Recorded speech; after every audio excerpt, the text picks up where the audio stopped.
ناظرین، یہ کہانی پراسرار واقعات پر مبنی ہے۔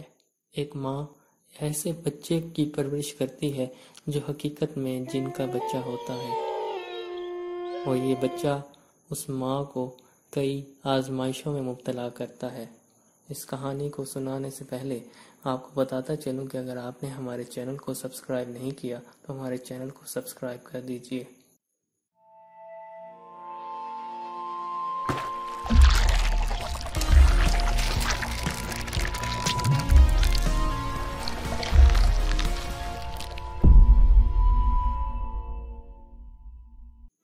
میرے شوہر کا نام امجد ہے۔ ہم سفید پوش لوگ ہیں۔ میرے شوہر کی تنخواہ 30,000 روپے ہے۔ اس میں مکان کا کرایہ، بجلی، سوئی گیس، ٹیلی فون کا بل، آنے جانے کا کرایہ، سکول کی فیس، گھر کا سودا، روز کی دال سبزی وغیرہ، اور اللہ نہ کرے کوئی بیمار ہو جائے تو اس کا خرچہ ہم جیسے سفید پوش لوگوں کے لیے ایک مسئلہ ہے۔ اوپر سے میری 3 بیٹیاں ہیں۔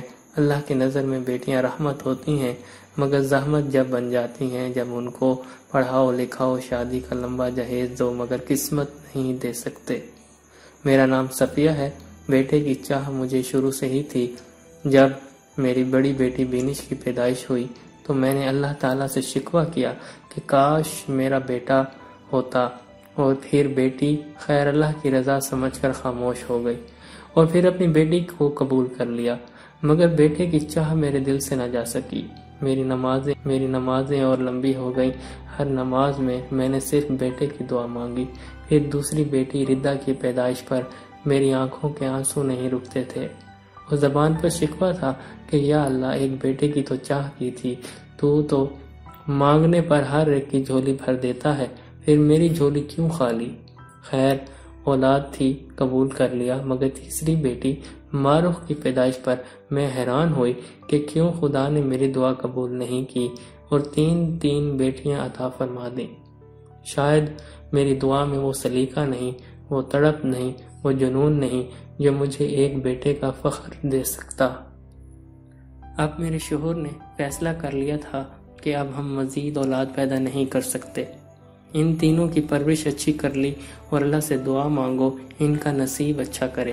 بیٹے کی خواہش ختم کر دو اور دعا کرو اللہ ہمیں اچھے داماد عطا کرے، وہ ہی ہمارے بیٹے ہوں گے۔ میں اپنے شوہر کو دیکھنے لگی کہ کیا واقعی بیٹا ہمارے نصیب میں نہیں، اور واقعی اس بات کی کیا گارنٹی ہے کہ اگر اس بار میں نے ضد کی اور بیٹی پیدا ہو گئی تب کیا ہوگا؟ آج کل کے زمانے میں 1 یا 2 بچوں کی پرورش مشکل ہے، پھر میری تو 3 بیٹیوں کا سوال تھا۔ میرے شوہر جتنا کماتے اتنا ہی خرچ ہو جاتا، کچھ نہیں بچتا تھا۔ میں سوچتی کہ بچوں کی شادیاں کیسے کروں گی؟ کیا ساری زندگی میرے شوہر محنت کرتے رہیں گے؟ انہیں کبھی آرام نہیں ملے گا؟ اگر آمدنی کا اچھا ذریعہ ہوتا تو میں کچھ پس انداز بھی کر لیتی یا کبھی پالیسی وغیرہ لے لیتی، مگر کوئی آمدنی کا ذریعہ نہیں تھا۔ ہمارے حالات بہت خراب تھے، اوپر سے بیٹے کی چاہ میرے دل سے ختم نہیں ہوئی تھی۔ کسی کی گود میں بیٹا دیکھتی تو خواہش اور بڑھ جاتی کہ کاش میرا بھی ایک بیٹا ہوتا، مگر میں اپنے آنسو پی کر رہ جاتی۔ خدا کی رضا میں راضی تھی مگر خوش نہیں تھی۔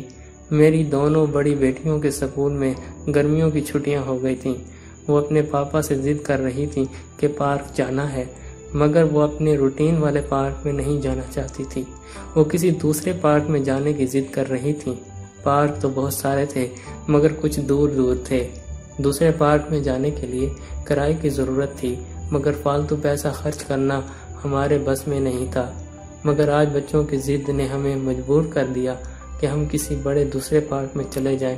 خیر، ہم نے ایک پارک میں آ گئے۔ وہ بہت بڑا اور خوبصورت پارک تھا، مگر حیرت کی بات تھی کہ وہاں لوگوں کا اتنا رش نہیں تھا، چند ہی لوگ تھے۔ پارک میں بچوں کے جھولوں والا حصہ تو ویران پڑا تھا۔ میری بیٹیاں اتنے سارے جھولے دیکھ کر خوش ہو گئیں، وہ جھولے جھولنے لگیں۔ ہم بھی پارک تو بہت اچھا ہے مگر لوگوں کی رونق نہیں ہے، خالی پڑا ہے، چونکہ جھولوں والی سائڈ پر تو کوئی ہے ہی نہیں۔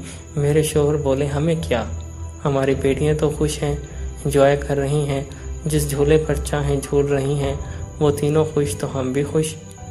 ہم دونوں مسکرانے لگے۔ پھر ہم ادھر ادھر کی باتیں کرتے ہوئے بچوں پر نظر بھی ڈال لیتے۔ تینوں بیٹیاں تتلیوں کی طرح گھوم رہی تھیں۔ ان کی خوشی دیکھ کر ہم دونوں بھی اتنا ہی خوش تھے جیسے ہم بھی جھولوں کو انجوائے کر رہے ہوں۔ اچانک میری بڑی بیٹی میرے پاس آئی اور بولی، ماما پاپا، اس جھولے کے پاس سے کسی بچے کے رونے کی آواز آ رہی ہے۔ ہم دونوں اپنی بیٹی کے ساتھ اس جھولے کے قریب چلے گئے۔ وہ سلائڈ ٹنل تھی۔